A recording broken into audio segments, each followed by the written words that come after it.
sa movie, sa The Healing. Kaya nag-meet kami doon. Tapos, Chika-chika doon lang sa premium. Black screening. Black screening. tapos, Sabi ko kay Kim kasi parang, tara, ano tayo? kasi, sorry Kimi, sobrang effort naman siya for your family. Eh, di ba kailangan mag-slight effort ka din naman talaga for his family? Kasi ang family niya, mama lang niya talaga. Yeah. Ayaw ni Kim. Minsan pinapakausap ko sa phone, sabi ko, Kim, kausap mo ko, tapos magkano, wala na. Binabanot. Uy, hindi. Pinapakot sa mama ko. Ay, nakapakay doon. Ha? Ano? Hindi po ate, naiiyak po talaga ako. Bakit?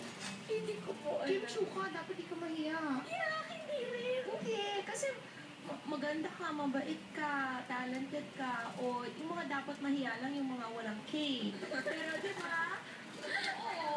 Oo, eh, pero naman talaga, bakit? Baka sabihin pa ng mommy na nababasto siya. Hindi, pinakausap ko naman yung mami mo. Minsan sa set, binibigay niya sa akin. Ikaw, sabi mo yung mami ko, ano ka sabihin ko sa mami mo? Hindi, dapat mag-set kayo na sama mo ang family mo, sama niya ang mommy niya, di ba? Kasi importante yun na you get to know each other talaga. Tama? Oo. Tanungin ko lang si Zian. Zian kasi parang si Kim. Sana medyo lumabas si naging Mami malulong Peachy. ngayon. Tatanungin kita. When you're with Para ma-enjoy din niya. When I'm with Kim, I feel Happy and inspired. because why does she make you feel happy? Kasi yung energy niya, yung positive outlook niya sa life, talagang wala kang makikita parang, walang ganun eh. Talagang lang, positive lang talaga siyang tao. And why does she inspire you?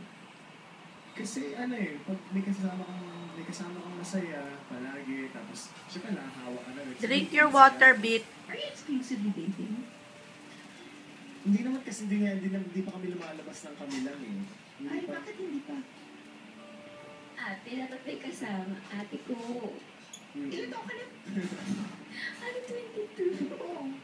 May kasama. Yeah, so labas lang